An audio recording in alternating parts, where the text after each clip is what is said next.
little could bit more see where expansive this than was Suzu.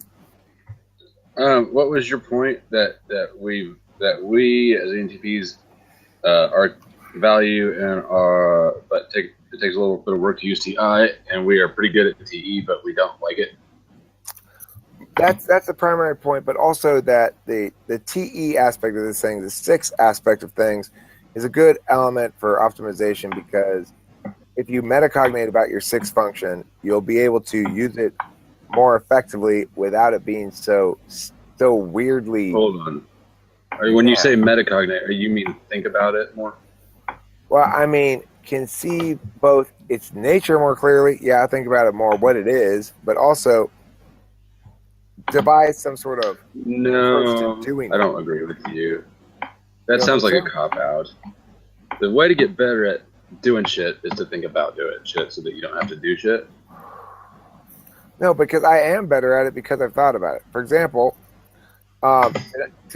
tonight we were supposed to, but it took a little late, so we postponed it until tomorrow, and she didn't seem to have any problem with that, and I like that fact that she's a little bit flexible in that regard, but she had finished doing the plane ticketing for me, and that means changing the flight because I booked it the too early a flight coming back because I'm an idiot, and it means making sure the previous cancellation, because I originally booked 2 flights on the same day and from 2 different airports going to the same location, and I had to cancel one of them because once again I'm an idiot.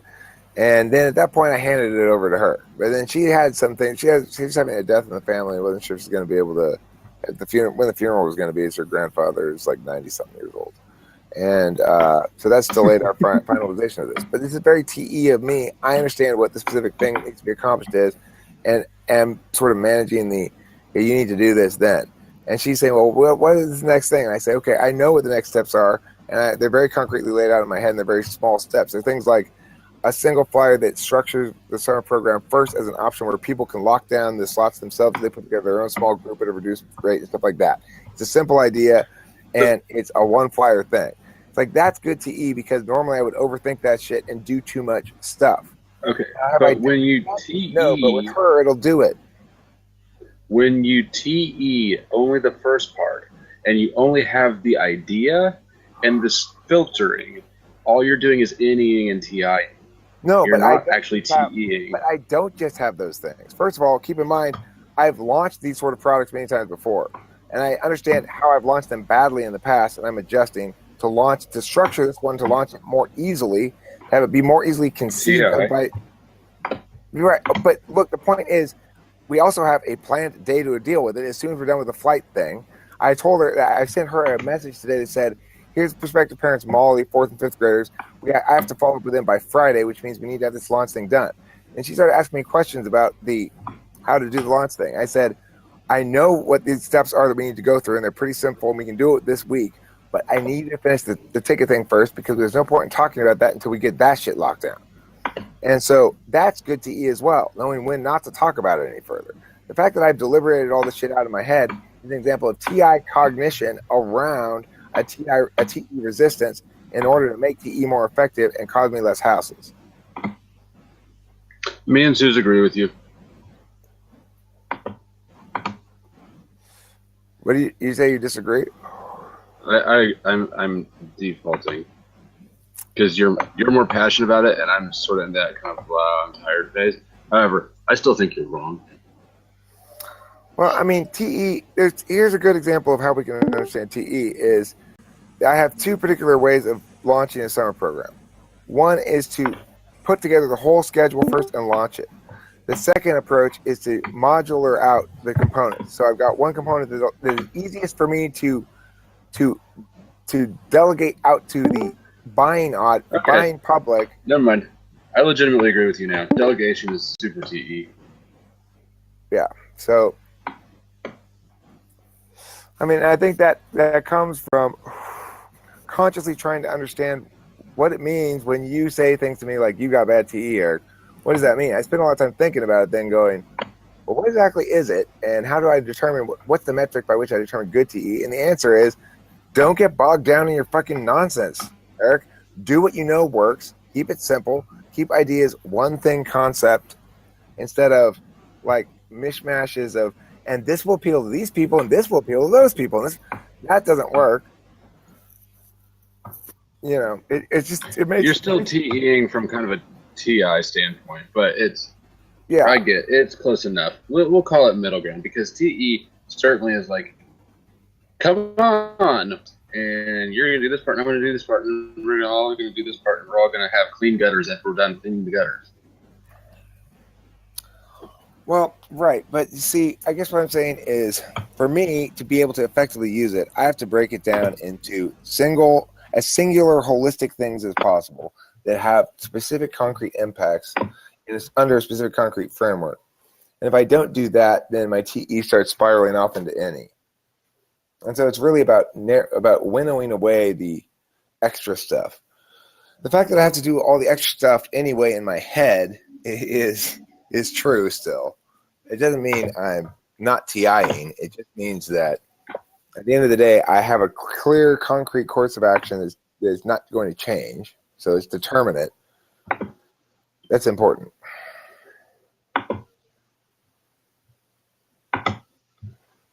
Hi, Zach, Chloe, and Bird.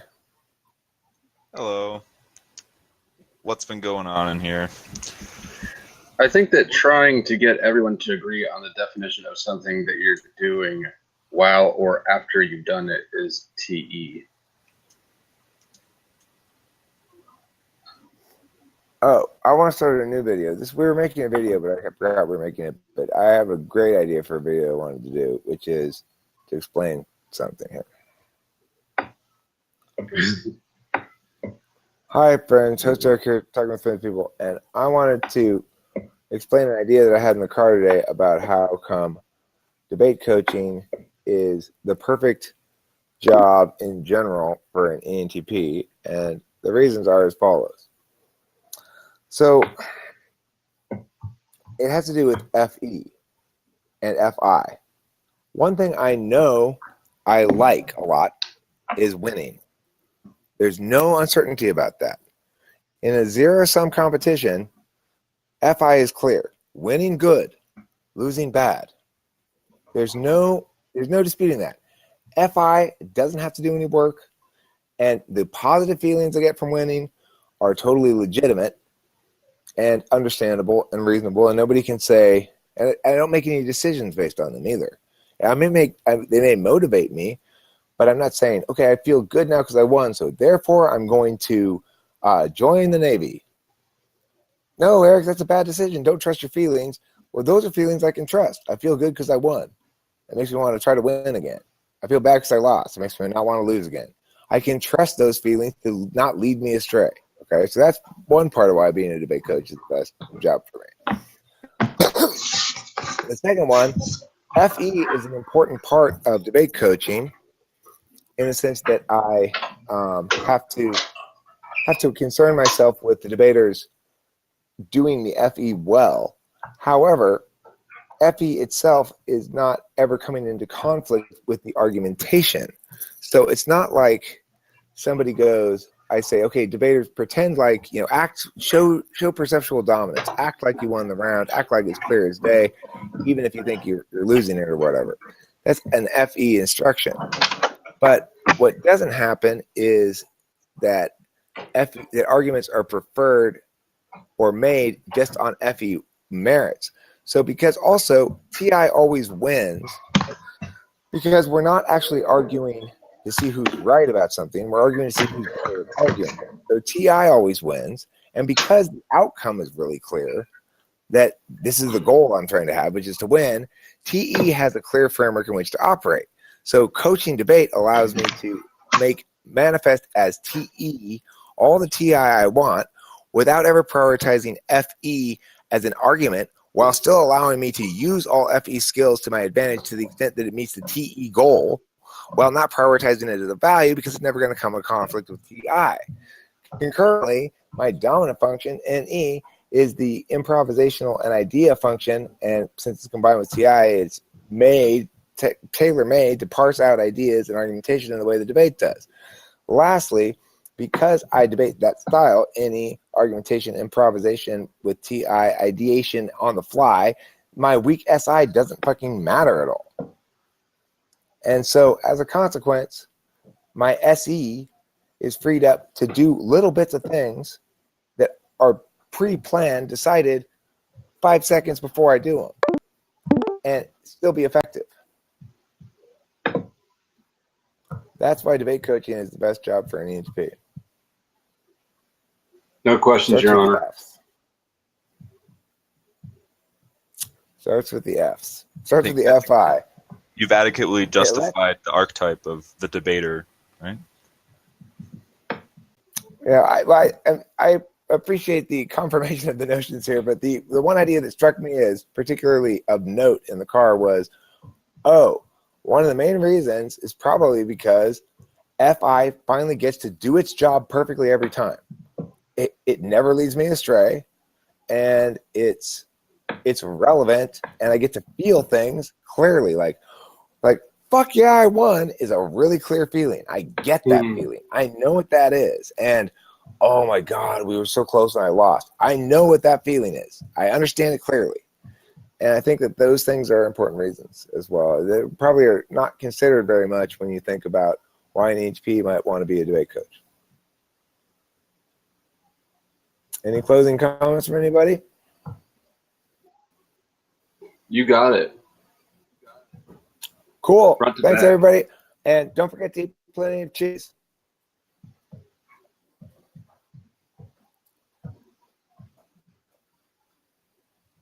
I think that was probably a good video.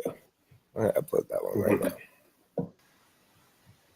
There was something we were talking about in the other room a bit ago that I wanted to see your opinion on, and I was considering whether or not in my own stacking, if SE and SI like affects the way you think about things, right? Like visually, or like I just wondered, like, if the ENTPs in this room, like, do you see things as like pictures or images, or like how do you?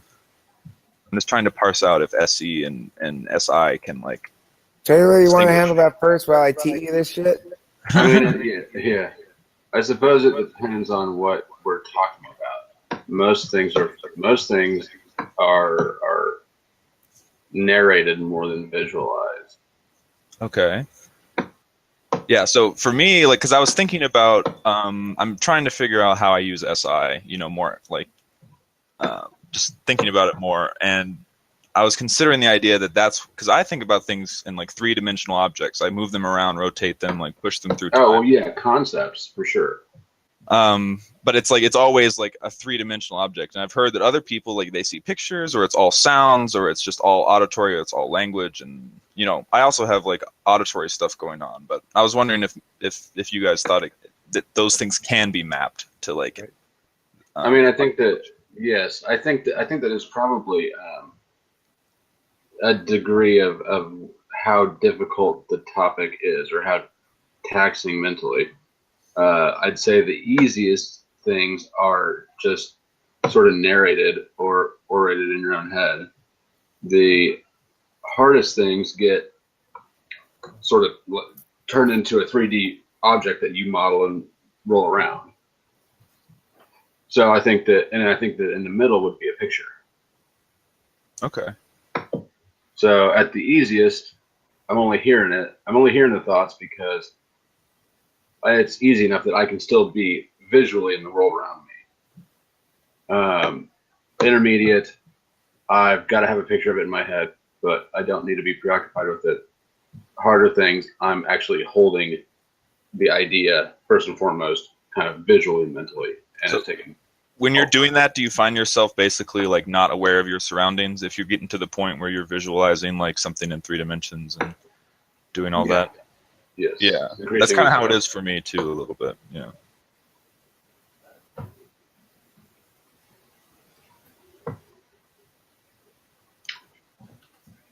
Yeah, so this little conversation, I was just holding an object and breaking it into threes. Where's that bag with the coordinate? Bag.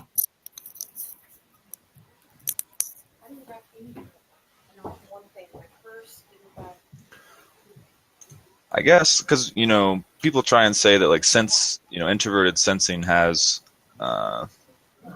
like a good internal sense of space, and that's kind of where it started me thinking about this in my own stacking, but that's not so high up on yours, right? Fourth.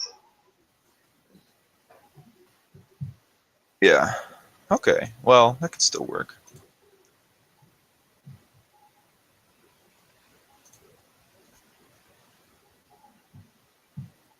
What about you, Susie? Do you think? No, but it relates to intuition, clearly. Yeah. Well, definitely. I'm just trying to like pick out aspects of it. Like, do you think really, like in three-dimensional objects most of the time, or more auditory, or a combination of things? Or Depends what I'm thinking about. what about like an idea, like a network or something? Like do you see things in terms of a network, or is it more like I don't Like, know, it's a sense. if it's network as in stuff or connections, visually, I guess. Okay. And Or it depends on what level I'm looking at. okay. When you were in school, when you were like in class and stuff, like let's say like a math class, right? Would you just like imagine the formulas in your head, or would it be like more abstract, or like would you think of objects? No. No. I would think of the numbers, though. Like, whatever I was processing at the time. And often forget the previous step when moving on to the next step. However, who cares, right? Got the right result. Yeah. That's why they like you to write that shit down, Mm-hmm. Well, yeah, in higher level math, like you have to prove everything, otherwise no one cares. No one really cares about higher level math except for other higher level math people, anyways. That is kind of how it is, until it gets like applied into some field or something. Occasionally it helps science, but mostly it's like a circle jerk. Yeah, you're totally right about that. Most mathematicians, like, they're like, we found a way to just like solve problems on a regular basis and not have to do anything else other than just like solve random problems that have no bearing on anything, just like puzzles, every day. Yeah, that's pretty hilarious that mathematicians come up with some pretty crazy things and just spend their entire day just doing math every single day. It's like after a while, it's like you would think they would get tired of it, but I guess there's always something new to learn with math.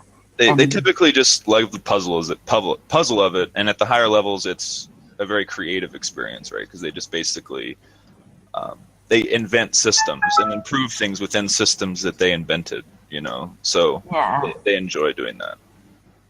Yeah, for sure. I wanted to comment on the visual thing. I wanted to do a video about that. I know I missed you guys' previous commentary on it because I was doing the previous upload, but Sure. I like the topic. Let's go back to it, and this is launching right now, so give me a second. Okay, Kimberly, are we looking at being done over there pretty soon? All right, so this will be the last video. Here we go. Hi, friends. It's Eric here with the power group here. We've got powerful people in the room ready to comment on the following topic, which is manners of, I guess, reasoning. It would be a good way to put it, which is to say the range from visual to auditory and or some other methodology of understanding reasoning. For me, reasoning is very linguistic / auditory. I do not ever visualize 3D objects and then turn them in my head. That is one of my weakest possible areas. I can't do it abstractly. I can't do it in the physical world either. If I have to turn a piece of furniture to get through a doorway, I'll be like, this happened with Candace when she was moving out, I think. There's something, and I had to get it back into the house. Somebody had to get back in the house, and I said, Candace, this doesn't fit through the doorway. Oh, no, it was something new we had got. Because I remember saying to her, we need to return this. Or something. You need to get a different one. This does not fit through the doorway. There's no way to turn this to fit through the doorway. And she's like, boy, did I turn it like this? And I'm like, God damn it, again with this shit. It's happening my whole life. I can't do stuff like that. Why? Because I don't visualize well. When I have taken an intelligence test that has, when you imagine yourself turning this object this way or that way, and then what it will look like, I do badly on those tests. I'm a moron. It says, you are an idiot. So, it really matters what kind of reason you are comfortable with as to whether a testing of a reasoning style test is going to show you how intelligent you are, quote unquote.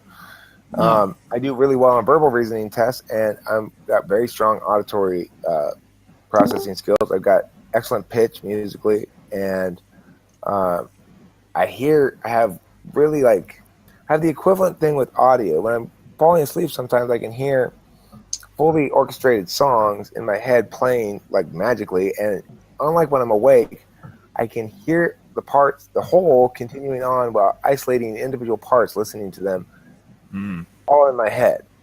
But I can only do that when I'm like half asleep.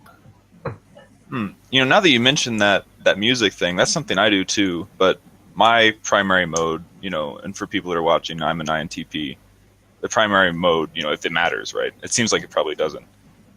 Is thinking in, three-dimensional objects and rotating them or moving them through time and stuff like that. And then the secondary thing that I'm doing is constantly having like narratives and like talking, and stuff like that. But I don't really think in terms of like labels or like linguistically. It's just like a matter of processing the thoughts, I guess. I don't know how to explain it, but that's my primary place where I go. So. I think it's worth noting that I've seen like an INTJ debater and an INTP debater both be really good with different sort of flavors of doing the same thing, but having got there from completely different angles. So it's possible for people to display equivalent competency and equivalent styles of apparent cognition, but having got there from different angles. I should just toss that in there. INTJs, I've got one when I work with today, and I worked with her all year, and it's weird how slow they are. You think, like today, I introduced some new concepts to her. You'd think if you were standing there in a third party, you think this girl's not that bright. You'd be completely wrong. It just takes her a day or two to process it all, and she comes back and she understands it better than anybody else. So anyway, next person to comment on audio visual. Taylor, you got any thoughts on that? I could re-go through my little thing earlier. I do visualize things, and it's the easiest things to think about. The easiest concepts are purely auditory or narrative, linguistic, because I can just sort of hear it in my head and then engage in the world around me. It doesn't take that much mental energy. The hardest things, I do actually take the object and mentally spin it around and play with it for the concept. And then it becomes interactive, sort of on a metaphysical way, physically, whatever. And then in between there is stuff where it's pictured. So in between there I can kind of see it, but I'm not manipulating it. Interesting. I remember early in my childhood, my mother said, one of the great things about reading books is that when you read a book, it's like you're watching a movie the whole time when you're reading it in your head. And she said that to me a couple of times, as ISFJs can tend to be axiom attracted. Anyway, the point is, I remember in my childhood saying to her one time, like, but that doesn't happen to me. I don't know what you're talking about. You said that several times, but I don't see a movie in my head when I read a book. I don't know what you mean. And if I get into it, I'm totally into reading books. I totally would get into it, and I would see I have a series of scene images from the book, but it wasn't ever like moving pictures at all, and it's like my weird sort of like approximation images. They aren't really images. They're like icons almost representing things. That's how bad my visualization skill is. You see my drawings. Okay, Susie, the picture of Susie looked exactly like her. It looked exactly like her. But other than that, my drawings usually aren't that photorealistic. But the picture, if Susie has that picture somewhere nearby, she'd hold it up. You can't tell whether it's her, which one's holding the picture, and which one is the picture. That's how photorealistic it is. Yeah. You literally can't tell the difference. I don't. Susie? Oh no, that's the pic. Oh, that's the picture. Shit. Sorry, Susie. I thought it was you for a second. God, that's Well- sick. Zach, Chloe, you got any thoughts on this visual thing? How about you, visual or audio? Give me 2 minutes, baby, and I'm done. Okay, well, when I was little, I used to be very good at imagining things. So I'd say that mentally I could just like imagine almost anything I love to read. So like if I'm reading something, I can just like completely imagine like it's very vivid because like I can imagine like very vivid images in my mind. It's not like a movie though, it's just like vivid and I'm kind of Did they stay put? Could you draw a picture of an image from your head? kind of like I mean it wouldn't be exactly like the image that I have in my mind unfortunately, but I do like editing movies because like it kind of ties into that because like I get this idea and then it's just like okay, I can visualize it and it's like this, and then when I'm editing a video it's like yeah, this is like intuitively going together. So, and I happen to be an ENFP for those who are watching, so yeah. I also think All your of it. professional training probably plays a role, right? Like, been Yeah. trained to think visually or auditorily or linguistically, whatever. I don't Right. think so. Okay. Because I can relate to all the things you mentioned, like the thing Chloe says. I can still remember a few scenes in the book I read as a child. Even back then, I could do that. And the tests where you move objects in your mind, I score high on that too. And I can also remember certain songs and stuff. Like, it's all contextual. And inner dialogue, everyone does that. Yeah. I also used to daydream while listening to music too. I would just like imagine different scenes in different movies and imagine possible stories and possible movies that could be set to that particular piece of music.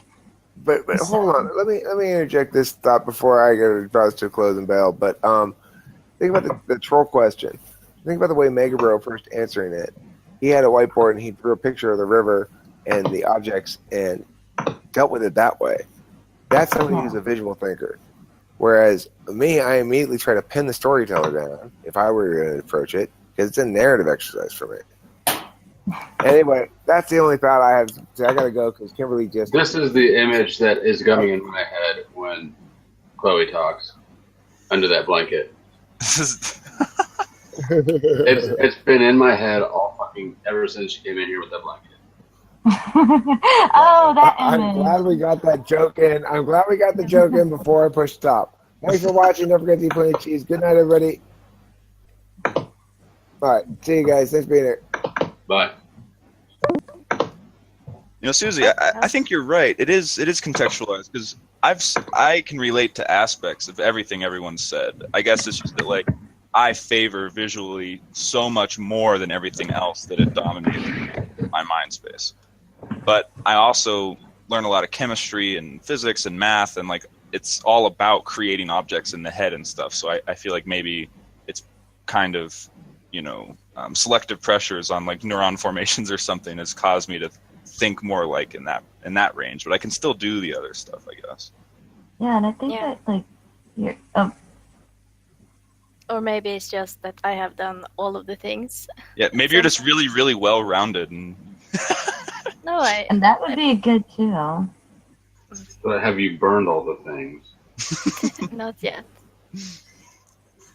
Sounds like fun, doesn't it? No, but auditory and visual, right? Because clearly I have the visual shit down. And also I play 2 different instruments. So, I don't know, auditory is also pretty good. Remembering stuff, hearing when something is off. I can imagine like symphonies and like cool sounding songs like when I'm in the shower and stuff, but I haven't ever like gotten good enough at an instrument to try and reproduce any of that. That is where all my best fucking thinking happens, is the shower.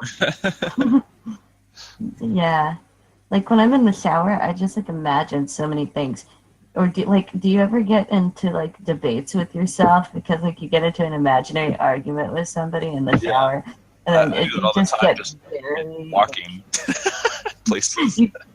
you just get very adamant as like you're arguing with someone in the shower, and then like somebody walks in and they're like, "What the fuck are you even doing?" And you just have to explain to them, People don't walk in on me in the shower very often, so that is a good thing.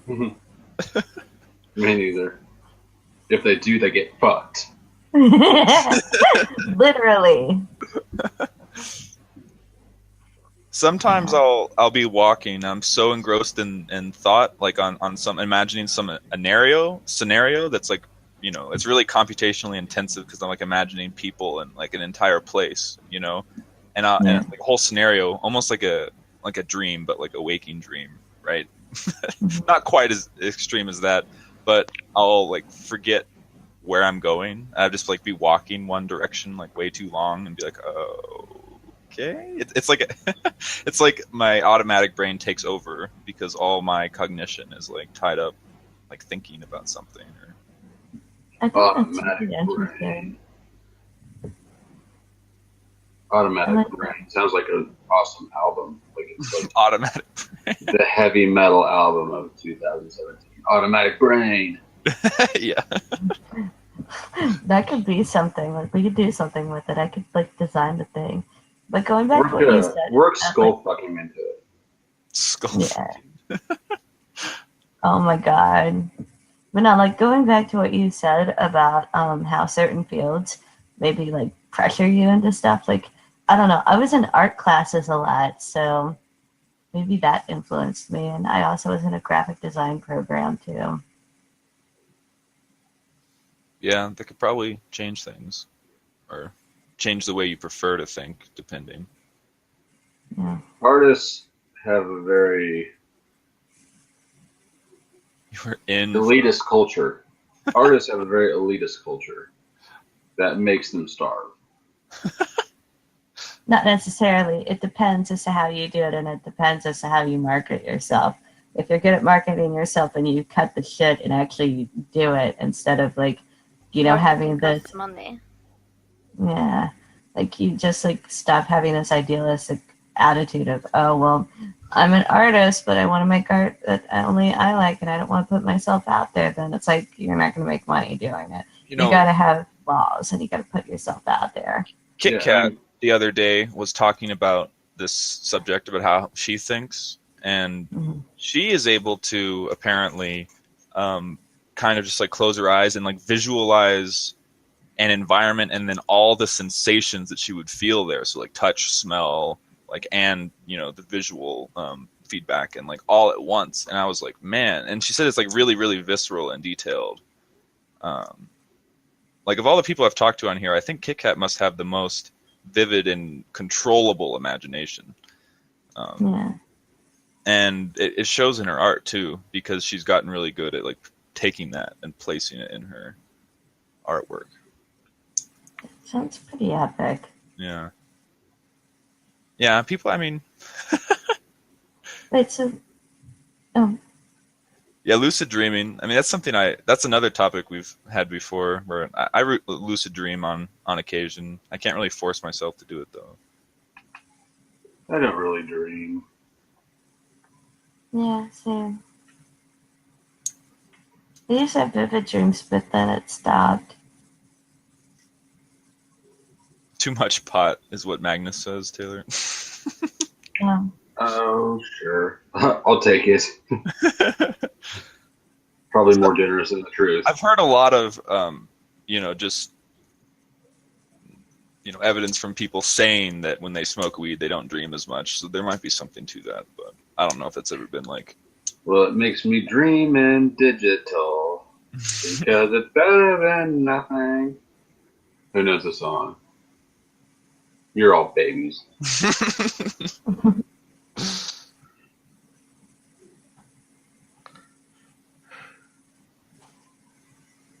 Wait, so Zach, can I ask you a question? Sure.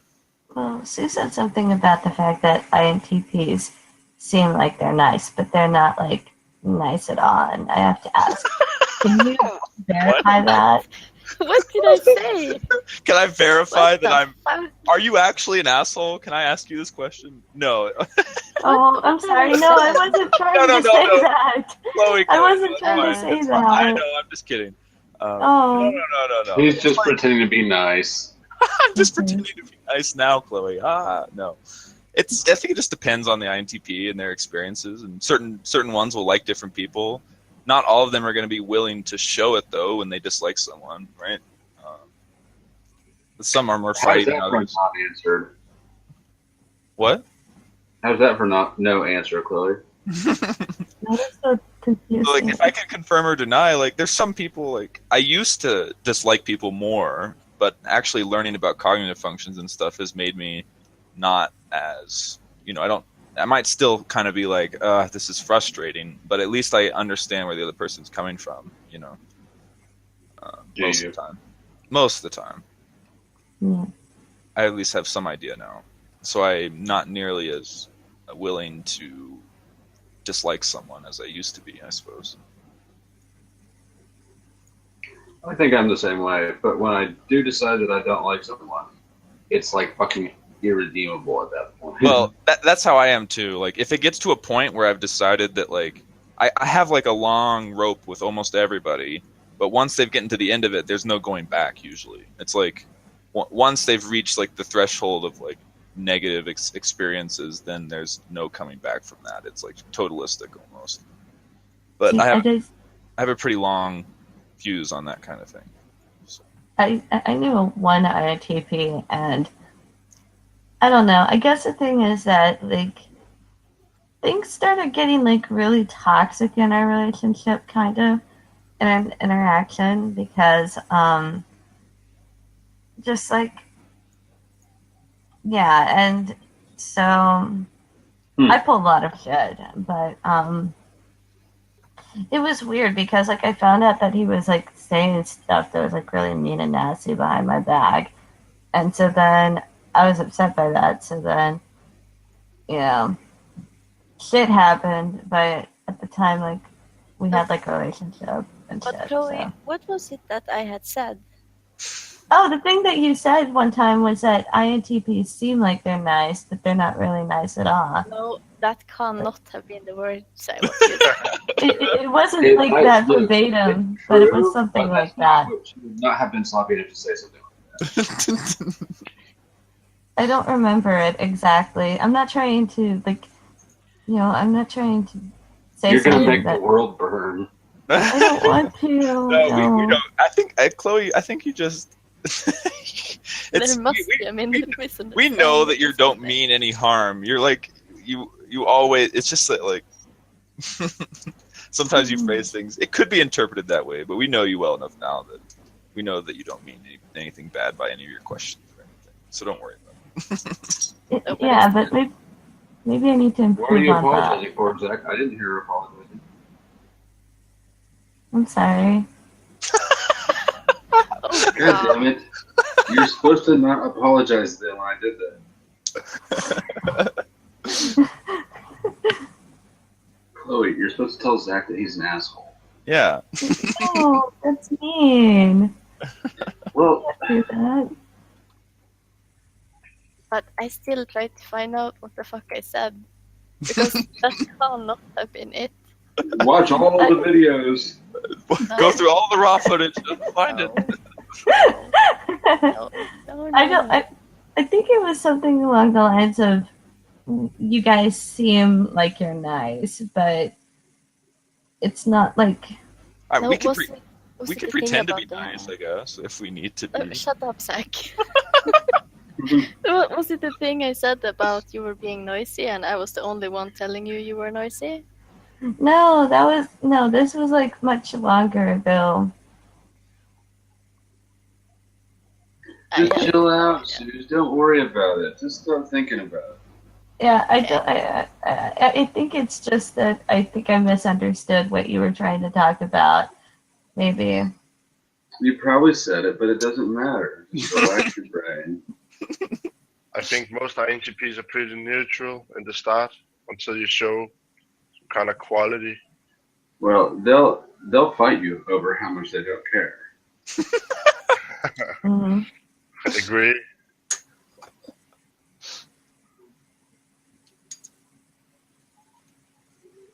I can feel Suze's blood boiling across the ocean. No. No. She's having FI. Fuck you. No, so that's okay. I think maybe like I took what you said and I took it out of context, maybe. But I don't know. I guess you were saying something about how INTPs just like they seem like they're nice, or they can be nice, but deep down, like they Deep they down, just- they want to burn the world. No, Yes. I don't know. that's not my experience, but it might be for some INTPs. I don't I know. would say I'm getting a lot of new insight out of this, Chloe. Thank you. I think INTPs, like in the start, they'll seem that like they're pretty warm, but as you get to know them, they get pretty cold. The longer you dig. Well, I They guess do have TI. Exactly, because we don't show TI at first, we show FE, and then when we are like we feel comfortable sharing the TI stuff, it may seem like we are. I mean, sometimes we can come off as extremely cold and aloof, like when we're in like analysis mode, and we're not counterbalancing that with like positive facial expressions. Yeah, but like I don't know. Like I mean, I haven't yet to experience it.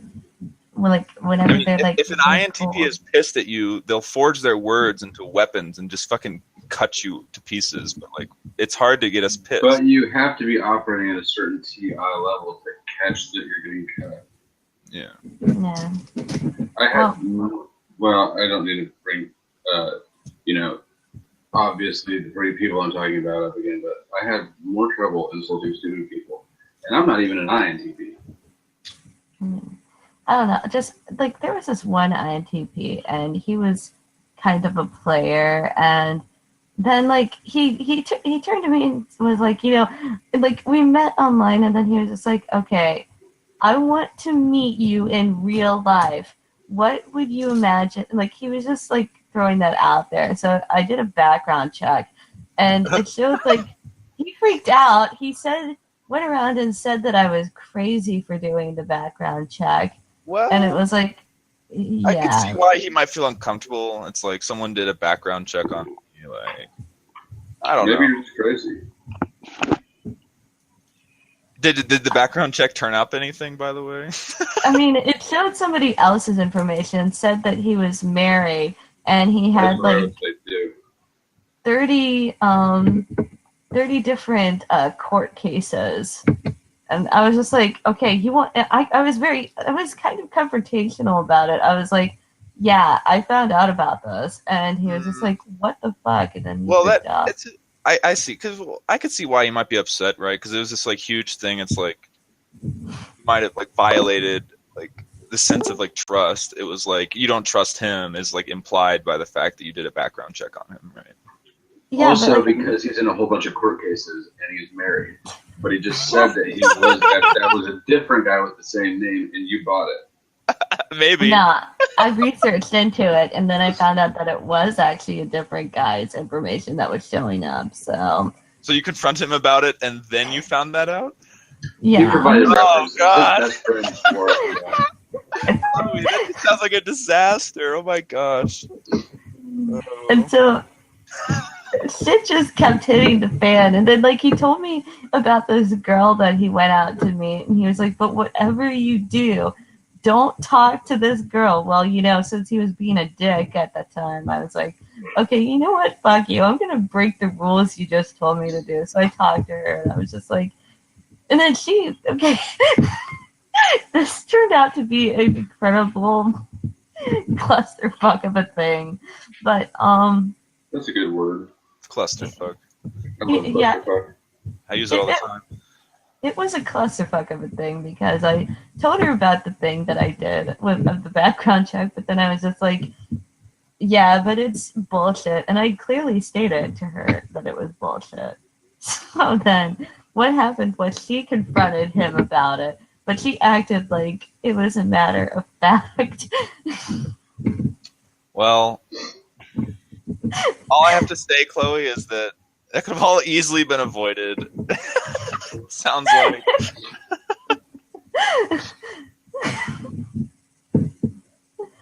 Yes. Good stories. Good night.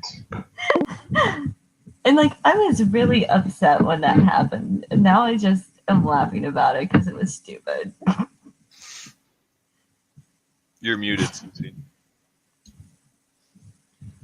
I just said shit happens. Yeah. Yeah. Shit happens. But I don't think that is. I don't know if that is a reflection of me or if like INTPs really think that I'm like completely crazy or not. I don't know. No, I think he was pretty stupid. That was not a very smart INTP. Yeah, if that was an INTP, he didn't play that very well either, so. Bad guy. No NI. Crap FE. That could be INTP though.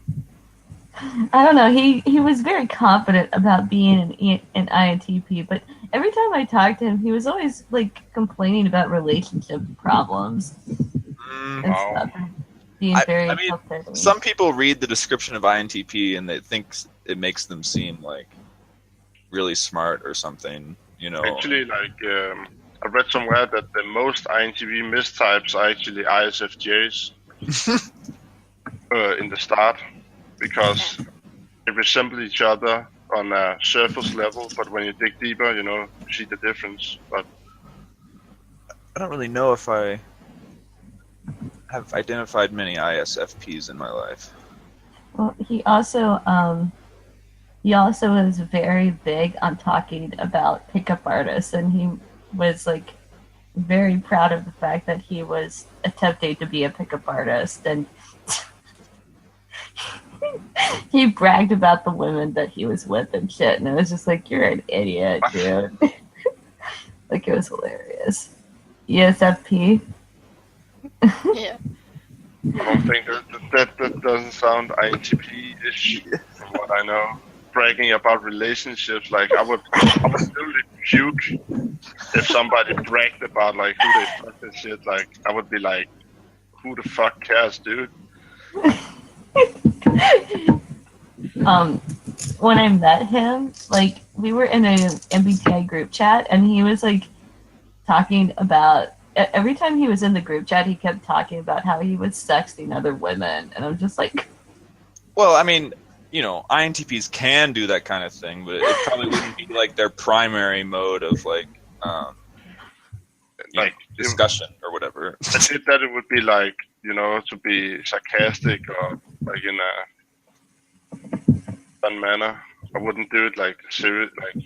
Yeah, it has to be a little bit, tongue in cheek, like sarcasm or something. Like it wouldn't just be like superficial bragging or whatever. oh, no, he was like superficially bragging about it. Yeah, I don't know. Because sometimes, INTPs, they test shit on people. I do that a lot.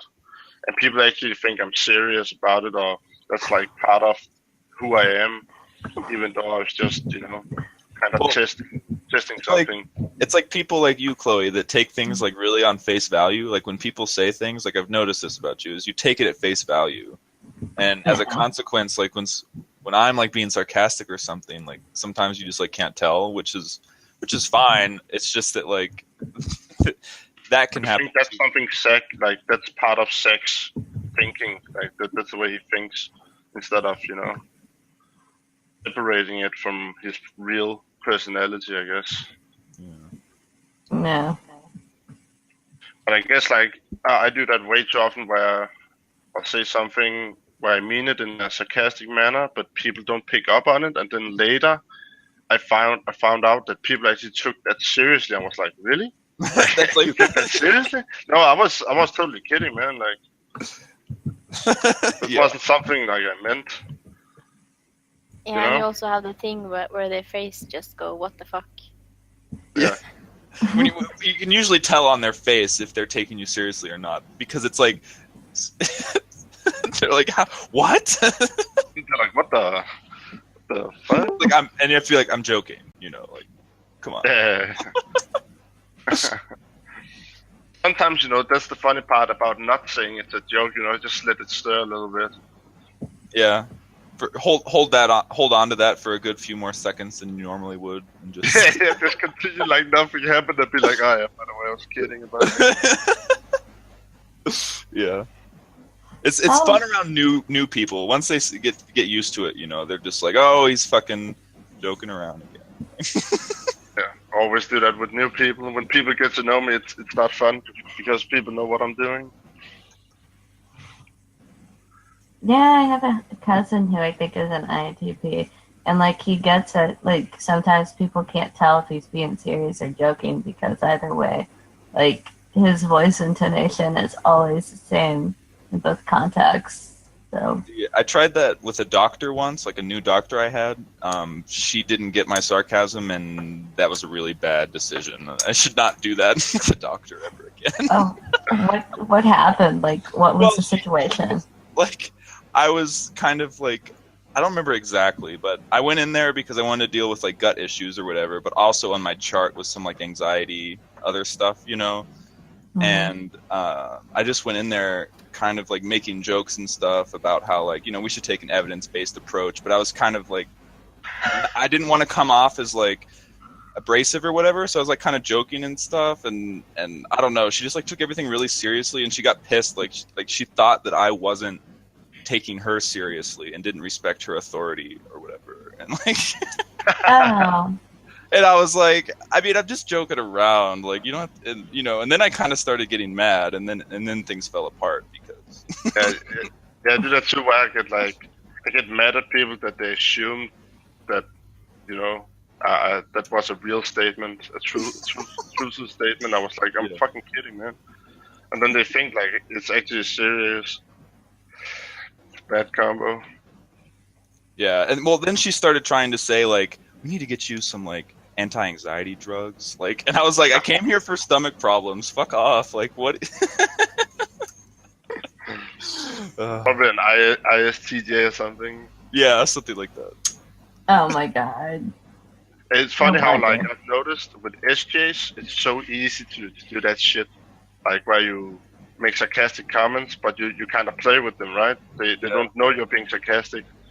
It's really easy to do that with SJs because they take things with face value. See, I've also had like really good doctors. So one time I had to get a colonoscopy and upper endoscopy, and it happened to be Valentine's Day, right? So of course I brought my doctor a box of chocolates in a heart shape and gave it to him like before the procedure, and he, that was funny. Like, he didn't think I was being serious, right? He could tell that it was like a joke. And all the nurses were like laughing and stuff. And that was like a good interaction. But if that had been like the wrong type of person, they would have been like, is this guy really hitting at me in a colonoscopy? Like,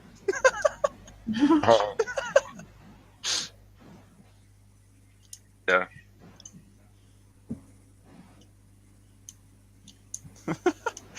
it wasn't on that level. Okay. I'm dying. No, just kidding. I'm here first. Okay, I have a question. Just ask the question. Okay. Do you think that because I take things at face value, I'm a censor? I don't know if that's Necessarily. necessarily the case. Do you think you're a censor? I always worry about it. Why Worry. does it worry you? I don't want to I be might be one. a censor. I really don't want to be one Why?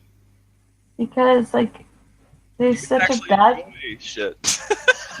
there's like a bad reputation and shit about them. Like, Well, it's just a frustration with communicating on like an intuitive level, right? It's not bad. It's just NTPs kind of just like have had many frustrations with SJs in particular, sensing judging types. But other than, I mean, that doesn't make censors inherently bad or anything. I don't like a rational person wouldn't call an S like census bad at all. Like I think there could be made arguments that census are like actually better in a lot of areas, of course. Yeah. Oh. Well, I don't know if I am one or not.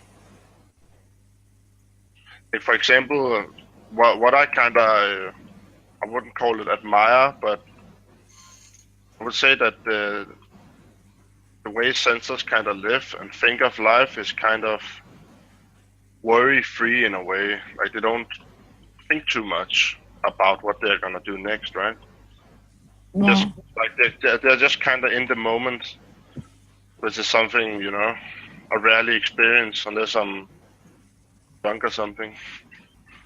Nah, I'm not like really in the moment. I'm always thinking about like different possibilities and ideas. Yeah. It sounds like you use any a lot then. Okay. Then, like, if I was an intuitive, I wouldn't take things at like face value. I would see like the intuitive underneath of it. Well, I maybe. can't find a word for it, but maybe you just think the best of people that what they're saying is genuine, maybe, you know? Oh, okay. So maybe that's my FI blinding things. Yeah, exactly, So maybe it doesn't Oh. mean your sense, it's just that you think that people will always say what they. Yeah, I don't know. I don't even know the word for it. Like when you think the best in people or whatever. What do you call that? Is that a Idealistic. word?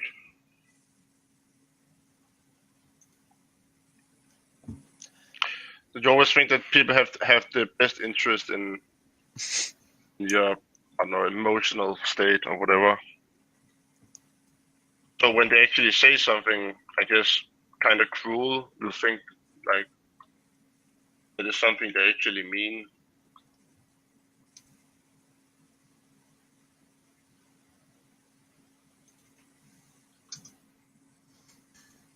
Yeah, ENFPs I think have a tendency of being seen as naive or Yeah, I guess that's the word. yeah. Yeah, that you assume.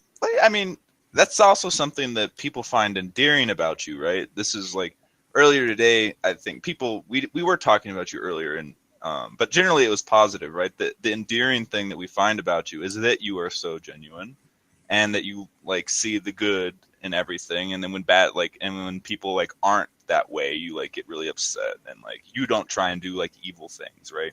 When you're like trolling, for example, like it's like 1% evil, I think someone said, or something like that. It's you always have like good intentions, I think. Yeah. So that's something that people like about you.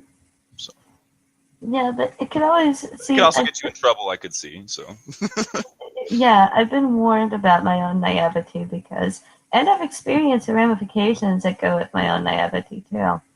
So, yeah. It can lead to like a lot of manipulation. And if I come across a really unhealthy type, they could like be cruel and manipulative and then just kind of do that for the sake of doing that. And also, like people might not expect someone to be taking things at face value. They're used to dealing with people that aren't that way, so to them they don't think they're being as manipulative because they're like, oh, like people can like handle this, and then they might not realize that like you're on a different level, so yeah, If you're or around TPs like all day, like that's the only thing you do is make sarcastic comments. Almost. oh, okay.